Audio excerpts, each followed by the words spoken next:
Orde Baru oleh Wardah kelas 12 MIPA 2 nomor presensi 34 dengan guru pembimbing Ibu Yuliarti, Guru Sejarah Indonesia SMA Negeri 2 Wonosobo. Pokok bahasan yang pertama adalah masa transisi 1966 dan 1967. Yang kedua, stabilisasi politik dan rehabilitasi ekonomi.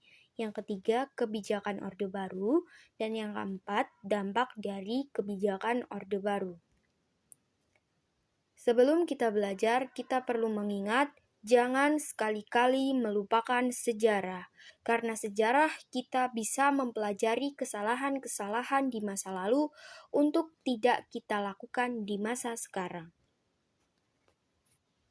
Masa transisi Tritura merupakan titik awal dari pengukuhan kekuatan Presiden Soeharto dan mundurnya PKI akibat peristiwa G30 SPKI.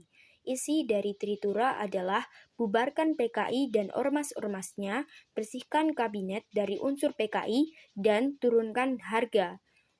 Lalu, Super Semar merupakan mandat yang diberikan oleh Soekarno pada Soeharto untuk mengatasi krisis politik, yaitu pada tanggal 11 Maret 1966. Dualisme kepemimpinan, yaitu pada masa Presiden Soekarno masih menjabat, namun pamornya sudah semakin menurun akibat daripada dirinya yang masih belum mau membubarkan PKI. Sedangkan Soeharto malah semakin banyak pendukungnya setelah mandat Super Semar.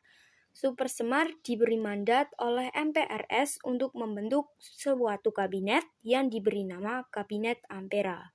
Gambar di samping merupakan surat perintah yang diberikan kepada Soeharto oleh Presiden Soekarno. Stabilisasi politik dan rekapitulasi ekonomi. Terbentuknya pemerintahan Orde Baru yang diawali dengan keputusan Sidang Istimewa MPRS pada tanggal 12 Maret 1967 yang menetapkan Jenderal Soeharto sebagai pejabat presiden. Kedudukannya itu semakin kuat setelah pada tanggal 27 Maret 1968 MPRS mengukuhkannya kembali sebagai presiden penuh. Pengukuhannya tersebut dapat dijadikan indikator dimulainya kekuasaan Orde Baru. Program Pancakrida merupakan langkah awal yang dilakukan untuk memberikan kesejahteraan kepada rakyat yang dimulai pada tanggal 6 Juni 1968. Program ini diberikan sebagai bentuk terima kasih Presiden kepada rakyat, yaitu dengan cara memberikan kesejahteraan sesuai dengan Pancasila. Yang pertama adalah menciptakan stabilisasi politik dan ekonomi sebagai syarat mutlak berhasilnya pelaksanaan rencana pembangunan 5 tahun atau Repelita dan pemilihan umum. Yang kedua, menyusun dan merencanakan Repelita. Yang ketiga, melaksanakan pemilu selambat-lambatnya pada Juli 1971.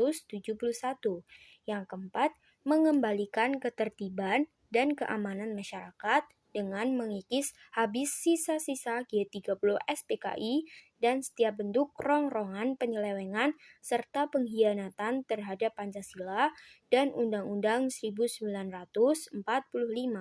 Lalu yang terakhir, melanjutkan penyempurnaan dan pembersihan secara menyeluruh aparatur negara baik di pusat maupun di daerah dari unsur-unsur komunisme. Stabilisasi politik dan keamanan sebagai dasar pembangunan. Yang pertama, stabilisasi penyeragaman, yaitu dilakukan untuk menyamakan ideologi yaitu Pancasila. Hal ini dikarenakan peristiwa G30 SPKI yang merenggut banyak nyawa jenderal berasal dari perbedaan ideologi, terutama ideologi komunis, sehingga membuat Presiden Soeharto mengisyaratkan masyarakat Indonesia pada saat itu untuk melakukan penyeragaman ideologi, yaitu ideologi Pancasila. Selanjutnya, penerapan dui fungsi ABRI. Konsep dui fungsi ABRI dipahami sebagai jiwa, tekad, dan semangat pengabdian ABRI untuk bersama-sama dengan kekuatan perjuangan lainnya memikul tugas dan tanggung jawab perjuangan bangsa Indonesia baik di bidang hankam negara maupun di bidang kesejahteraan bangsa dalam rangka penciptaan tujuan nasional berdasarkan Pancasila dan Undang-Undang 1945. Berangkat dari pemahaman tersebut, ABRI memiliki keyakinan bahwa tugas mereka tidak hanya dalam bidang hankam, namun juga non-hankam. Rehabilitasi Ekonomi Orde Baru. Program rehabilitasi ekonomi Orde Baru dilaksanakan berdasarkan TAP MPRS nomor XXX11111966 yang isinya antara lain mengharuskan diutamakannya masalah perbaikan ekonomi rakyat di atas segala soal-soal nasional yang lain, termasuk soal-soal politik. Konsekuensinya, kebijakan politik dalam dan luar negeri pemerintahan harus demikian rupa hingga benar-benar memperbaiki ekonomi rakyat. C. Kebijakan Orde Baru. Tujuan perjuangan Orde Baru adalah menegakkan tata kehidupan bernegara yang didasarkan atas kemurnian pelaksanaan Pancasila dan Undang-Undang 1945. Oleh sebab itu, maka dibentuk program pembangunan jangka pendek dan pembangunan jangka panjang. Pembangunan jangka pendek dilaksanakan sesuai program Pelita, yaitu program pembangunan 5 tahun yang tujuannya memperoleh kesejahteraan bangsa Indonesia. Mulai ditetapkan pada tanggal 1 April 1979 hingga Maret 1984. Jalur pemerataan yang dimaksud ada 8. Yang pertama adalah pemerataan kebutuhan pokok, terutama sandang, papan, dan pangan. Yang kedua, pemerataan perolehan hak pendidikan dan layanan kesehatan. Yang ketiga, pemerataan pendapatan, pemerataan kesempatan kerja, pemerataan kesempatan berusaha, pemerataan dalam upaya partisipasi dalam pembangunan, khususnya bagi anak muda, pemerataan pembangunan, dan yang terakhir adalah pemerataan memperoleh keadilan. Beberapa program yang dirancang oleh pemerintah di masa Orde Baru. Yang pertama adalah pertanian. Sepanjang 1970-an hingga 1980-an dilakukan investasi besar-besaran untuk infrastruktur yang berkaitan dengan pertanian. Yang kedua, pendidikan. Pada masa kepemimpinan Soeharto, pembangunan pendidikan mengalami kemajuan yang sangat penting. Ada 3 hal yang patut dicatat dalam bidang pendidikan masa Orde Baru. Yang pertama adalah adanya sekolah impres atau SD impres. Yang kedua, program wajib belajar. Dan yang terakhir, pembentukan kelompok belajar atau KEJAR-E. Yang ketiga, keluarga berencana atau KB, yang digunakan untuk pengendalian pertumbuhan penduduk. Bisa dilihat bahwa pada tahun 1967, pertumbuhan Indonesia mencapai 2,6 dan pada tahun 1996 telah menurun drastis menjadi 1,6%. Nah, ini adalah dokumentasi dari berbagai kebijakan Orde Baru yang gambar di atas sebelah kiri ini adalah yang berkaitan dengan pertanian, kalau yang di bawah ini adalah berkaitan dengan pendidikan, dan yang paling kanan ini adalah gambar layanan masyarakat mengenai KB atau 2 anak cukup ya, seperti yang kita tahu. Selanjutnya, program yang lain adalah kesehatan masyarakat, posyandu atau puskesmas. Perkembangan pusat kesehatan masyarakat bermula dari konsep Bandung Plan yang diperkenalkan oleh Dr. Lemina dan Dr. Patah pada tahun 1951 di Bandung Plan. Merupakan suatu konsep pelayanan yang menggabungkan antara pelayanan kuratif dan preventif. Integrasi Timur Timur.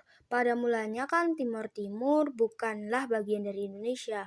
Oleh karena itu, pemerintah Indonesia berusaha untuk merebut wilayah tersebut dengan mencanangkan operasi militer bernama Operasi Seroja. Hasilnya, secara resmi telah terjadi integrasi Timur Timur pada tanggal 17 Juli 1976, yang mana berada saat masa Orde Baru.